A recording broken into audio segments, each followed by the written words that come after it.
Irmãos e irmãs caríssimos, paz e bem, tenham todos um bom domingo. Ora, hoje na primeira leitura, nós temos um dos textos do Antigo Testamento mais conhecidos, o Shema Israel. Shema é escuta, escuta Israel. Então, o Senhor que, através de Moisés, vai se dirigir ao seu povo. O Deuteronômio, já escutamos isso, que é uma coleção de 4 grandes discursos de Moisés. E este aqui é o segundo discurso, aonde Moisés, depois de apresentar para o povo de Israel os mandamentos, vai fazer algumas considerações. E assim começa. Moisés falou ao povo dizendo: temerás o Senhor teu Deus, observando durante toda a vida todas as suas leis e os seus mandamentos. Temer o Senhor. O que é temer? Temer não é ter medo. Deus não quer que nós tenhamos medo dele, mas sim que nós nos relacionemos com ele, não como alguém que se relaciona com um igual, mas tenhamos aquilo que na relação com o sagrado, em todas as formas religiosas, se tem 2 sentimentos: o sentimento de atração, de afeto, de amor, mas o sentimento também de temor, na consciência de que se está diante de alguém muito maior do que eu mesmo, e este alguém maior do que eu mesmo me atrai, me chama a uma conversão, me chama a me doar por uma causa maior. Ora, o texto vai ser muito concreto, que vai falar sobre como viver também este temor na formação das novas gerações. Então vai dizer assim: prescrevo a ti, a teus filhos e netos, a fim de que prolonguem os teus dias. Ou seja, que a nós que cremos, resta também o dever de formar as novas gerações dos cristãos. Assim como nós cremos porque nos anunciaram o Evangelho, a nova geração vai crer na medida que nós anunciemos o Evangelho, com as nossas palavras e com as nossas obras. Ora, o texto agora vai entrar usando aquela palavra fundamental no caminho de fé. A fé vem da escuta, e por isso o verbo ouvir é muito usado na palavra de Deus. E vai dizer assim por 2 vezes: ouve, Israel. E cuida de os pôr em prática, para seres feliz e te multiplicares na terra que Deus te prometeu.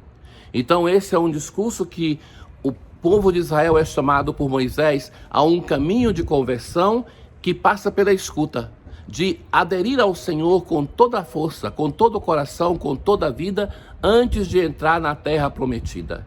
De fato, fazer um caminho de escuta. E como é que se escuta a Deus? Então, a primeira coisa é através do amor. E depois, através da prática dos mandamentos. A escuta nos leva a um amor incondicional para com Deus. Ele deve ser o primeiro na nossa vida. Por isso, Moisés vai dizer: o Senhor nosso Deus é o único Senhor. E dizendo isso, não é somente para combater o politeísmo, mas para dizer que Deus deve ser o único que ocupe o lugar de Deus na nossa vida. Deus não pode concorrer na nossa vida com os nossos desejos, com o nosso eu, com o nosso orgulho, com a riqueza. Deus não pode ser um Deus ao lado de ídolos, mas ele deve ser o único. O povo de Israel é um povo que vai acreditar em um só Deus, que vai abandonar os seus ídolos. E isso é uma lição para nós, que também podemos ter na nossa existência os nossos caprichos, os nossos ídolos que ocupam o lugar de Deus. Amarás o Senhor teu Deus. E amarás o Senhor teu Deus com todas as tuas potencialidades, com todas as tuas faculdades, assim ditas, com todo o teu coração, com toda a tua alma e com todas as tuas forças. E trarás gravadas em teu coração todas essas palavras que hoje te ordeno. O texto vai se prolongar e vai recomendar como essas palavras devem ser gravadas, que devem ser gravadas entre os olhos, nas mãos, nos braços, nas portas, para mostrar a força da palavra de Deus, que constantemente está nos chamando à conversão. Caríssimos, nós somos chamados sempre a um caminho de conversão, que é recolocar Deus no lugar justo, no lugar aonde Ele deve estar da nossa vida. Todo esse texto que nós escutamos hoje, ele nos serve para preparar-nos para a escuta do Evangelho, aonde Jesus vai citar este texto. Então, um mestre da lei, alguém que entendia muito bem da palavra de Deus, ele se aproxima de Jesus e fará uma pergunta: qual o primeiro de todos os mandamentos? É uma pergunta importante porque entre o povo de Israel giravam 613 mandamentos. Então o trabalho da catequese era aquele de explicar qual era o maior dos mandamentos, para assim as pessoas concentrarem-se naquele e através daquele viver todos os outros. Então Jesus vai citar 2 textos. O primeiro é aquele que nós ouvimos na primeira leitura: ouve, ó Israel, o Senhor nosso Deus é o único Senhor. E o segundo é do livro do Levítico: amarás o teu próximo como a ti mesmo. Não existe outro mandamento maior do que estes. Então, aqui está o centro da palavra de Deus. Amar a Deus sobre todas as coisas, amar ao próximo como a ti mesmo. Jesus responde isso para esse mestre da lei, para este homem que conhecia da Escritura, e ele vai dizer: muito bem, mestre, na verdade é como dissestes, ele é o único Deus e não existe outro além dele. Amar-o de todo o coração, de toda a mente e com toda a força, e amar o próximo como a si mesmo, é melhor do que todos os holocaustos e sacrifícios. Holocaustos e sacrifícios era aquilo que por excelência se fazia no templo. Era o grande louvor a Deus. Ele vai dizer que quando nós fazemos isso na nossa vida, nós estamos oferecendo um culto perpétuo ao nosso Deus. É amá-lo com todas as forças, e amar ao próximo é maior do que os holocaustos e sacrifícios, como vão dizer muitos dos profetas.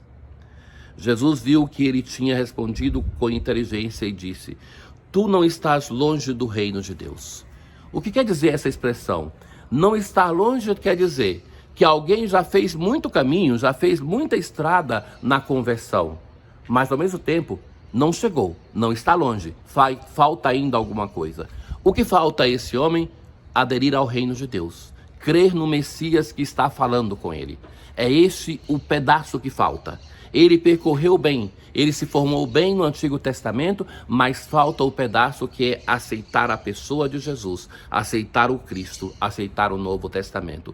É este pedaço que falta e que Jesus quer que ele faça. E ninguém mais tinha coragem de fazer perguntas a Jesus. Não tinha coragem, porque este último foi brilhante e dialogou muito bem com o Mestre. Jesus gosta do diálogo, Jesus gosta do confronto, e ele faz isso para formar a pessoa. Jesus não gosta das pessoas que eram falsas, que vinham com perguntas que não diziam nada, então aí se ele não aceitava. Ora, caríssimos, em que ponto nós estamos com a nossa relação de fé? Este homem chegou ao centro do Antigo Testamento, mas faltava ainda crer em Jesus. Nós recebemos muito mais. Nós já nascemos depois da encarnação do Verbo, depois que o Verbo de Deus viveu nessa terra. Nós recebemos muito mais do que esse mestre da lei e do Evangelho. E o que fazemos com tudo isso?